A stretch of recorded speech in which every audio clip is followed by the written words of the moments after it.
فخر جو ہمیں کرنا چاہیے وہ یہ فخر اردو زبان والوں کے لیے ہے. یہ اعجاز پاکستان، بھارت اور کشمیر کے مسلمان، بنگلہ دیش کے مسلمان بھی اس میں کافی حد تک اب وارث ہو چکے ہیں آگے. اس پر ہونا چاہیے. وہ کیا ہے کہ تو نے ہمیں ان زمینوں میں اس زبان کے ساتھ پیدا کیا کہ جہاں تو نے استاد سید جواد نقوی جیسی شخصیت اور پیشوائی کی شخصیت کی پیشوائی اور رہبری ہمیں نصیب کی. یہ بہت بڑا اعجاز ہے ہمارے لیے. آج دیکھیں دنیا میں عربی مسلمان بھی ہیں، آج دنیا میں ترکش مسلمان بھی ہیں، آج دنیا میں انگلش سپیکنگ مسلمان بھی بہت زیادہ ہے، لیکن اردو سپیکنگ مسلمان دنیا میں سب سے زیادہ ہے. مور دین 500 ملین اردو سپیکنگ مسلمان دنیا میں ہیں. 500 ملین مسلمان جہاں اردو زبان سمجھتے ہو، وہاں عدل کا تقاضا یہ بنتا ہے کہ خدا ایسی قوم کو ایسے ہی رہبر دے. اور اللہ نے دیا. یہ لطف خدا ہے جس پہ ہمیں فخر کرنا چاہیے کہ خدا بند متعال نے ایک ایسی نعمت ہمیں دی. استاد محترم کی شخصیت نے، جو میں ٹائم نہیں اتنا کہ میں فہرستاً بیان کروں، لیکن خلاصتاً کہ جس طرح سے دین کی تبیین کی ہے، کھول کر کے بیان کیا، وہی کام جو بنی اسرائیل کے علماء نے ہبری اور عیسائی علماء نے کیا تھا کہ دین کے ساتھ کتمان کیا تھا، چھپا دیا تھا دین کو، مخفی کر دیا تھا دین کو، حق کو کتمان کیا تھا. کتمان حق، تھوڑی سی لا تشتروا ثمنا قلیلا، تھوڑے سے فائدے کے لیے.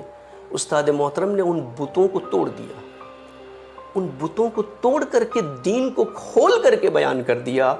اور یہی تبیین تھی جو جا کر کے چبھی ہے ان بنی اسرائیل کے علماء کو، جو اس دور کے بنی اسرائیل کے علماء ہیں. یہی ان کو کھٹکی ہے جا کر کہ ہم نے جس طرح سے دین کو اپنے مفاد کے ڈھانچے میں لا کر کے پیش کیا تھا، جس سے نہ ہمیں کچھ اثر ہو نہ آپ کو کوئی اثر ہو، آپ اپنی جگہ، ہماری عزت احترام اپنی جگہ باقی رہے. اس شخصیت نے آ کر کے کھول کر کے تبیین کر کے دین کو بیان کر دیا. ہر موضوع کو کھول دیا، چاہے کربلا ہو، چاہے قرآن ہو، رسومات ہو، انقلاب ہو، وحدت ہو، سب کچھ کھول کر کے بیان کر دیا پوری طرح سے. فخر ہونا چاہیے ہمیں. تاریخ تشیع میں دیکھ لیں آپ، تاریخ تشیع میں کسی نے وحدت پہ اتنا کام نہیں کیا ہے جتنا استاد محترم نے کیا. اور آج اس کی سزا کیا دی جا رہی ہے؟ وہی پستی جو میں نے بیان کی. کیا پستی ہے وہ؟ کہ اسی شخصیت کے آباء و اجداد کے نام کو اچھالنا. یعنی آپ خود سوچیں، ایک طرف آپ یہ بات کرتے ہو کہ محرم کی ایک مجلس میں کہا تھا استاد محترم نے کہ زہیر ابن کین سنی تھا. اس پہ اعتراض کیا یہی بنی اسرائیل کے علماء نے کہ جی نہیں، خاص کر کے اہل تفرقہ علماء نے کہ جی نہیں، کیسے کہہ دیا آپ نے وہ سنی تھے. ہاں وہ سنی تھے، لیکن جب امام حسین سے ملے تو اس کے بعد شیعہ ہو گئے. اب جو پہلے تھا اس کو بھول جاؤ، اب جس میدان میں اس کو یاد رکھو. اور دوسری طرف یہی علماء، یہ میسج آج کل چل رہا ہے سوشل میڈیا کے اوپر، اور کشمیر میں بھی اب یہ تشویش پیدا کرنے کے لیے ایک نام نہاد وہاں کے رہنما نے اس چیز کو پھیلانا شروع کیا ہے کہ استاد محترم کے والد تو وہابی تھے، سنی تھے، یہ تو شیعہ ہے ہی نہیں. پورے پاکستان کے 200 ملین اہل سنت کس آئیڈنٹیٹی سے جانتے ہیں استاد محترم کو؟ رہبر شیعہ، رہبر تشیع، جس کے حوزے میں عزاداری ہوتی ہے، جس کے حوزے میں 14 معصومین کی ولادت شہادت کے سارے مراسم منائے جاتے ہیں، جہاں پر ولایت فقیہ کی بات ہوتی ہے، جہاں پر جہاں پر نماز تشیع کی ہوتی ہے، اذان میں علی ولی اللہ ہوتا ہے، سب کچھ تشیع کا ہے. لیکن پھر بھی آپ کہیں کہ جی آباء و اجداد جو تھے وہ اہل سنت تھے. تو پھر زہیر ابن کین کی بات پر آپ کیوں بھپر گئے اتنا؟ اگر آپ کی بات کو کچھ بھی نہیں ہے اس طرح سے، یہ سب بکواس ہے، سب پروپیگنڈا ہے. وہ الگ موضوع ہے کہ کیا تھے کیا نہیں، بالکل مطمئن رہے، پورا شجرہ سید ہے، مطمئن رہے. لیکن یہ پروپیگنڈا اٹھانے کا مقصد کیا ہے؟ کیا بتانا چاہتے ہیں آپ؟ کیا ثابت؟ یہی امریکہ سے میں نے کہا نا، پاکستان سے اٹھ کر کے امریکہ سے غلاظت بکنے والا یہ مولوی اس ایشو کو اٹھاتا ہے؟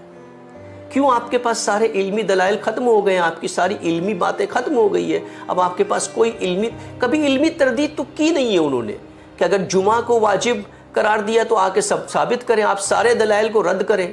آپ نے کوئی تردید نہیں کی۔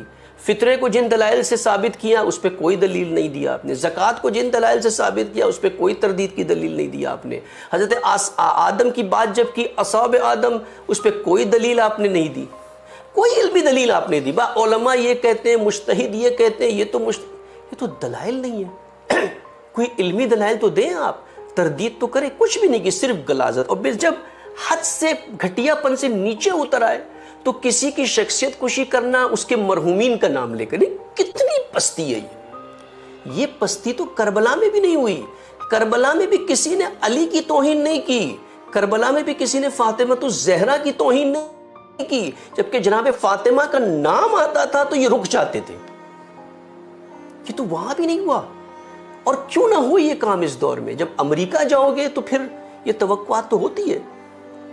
لیکن میں نے کہا نا، دوسری طرف ایک عورت جس نے فخر کیا اس شخصیت پر،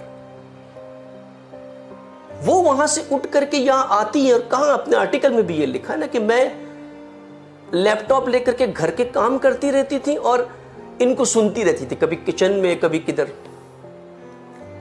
اور سن سن کر کے 20,000 کلومیٹر سے دور اس کے دل میں یہ نور پیدا ہو گیا۔ کیوں؟ کیونکہ قلب کی پاکیزگی ہے۔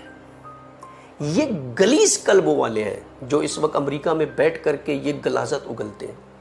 یہ کم بھی گئے تو قرآن کہتا ہے نا کہ جب ہماری آیتیں نازل ہوتی ہیں تو جن کے دل میں کفر ہوتا ہے اس پر ان کا منفی اثر ہوتا ہے، ان کے کفر میں اضافہ ہو جاتا ہے۔ یہ کم چلے گئے لیکن کم میں جا کر بھی ان کے اندر کی غلاظت میں اضافہ ہی ہوا، تبدیلی نہیں آئی، بہتری نہیں آئی جو آج نظر آ رہی ہے آپ کو۔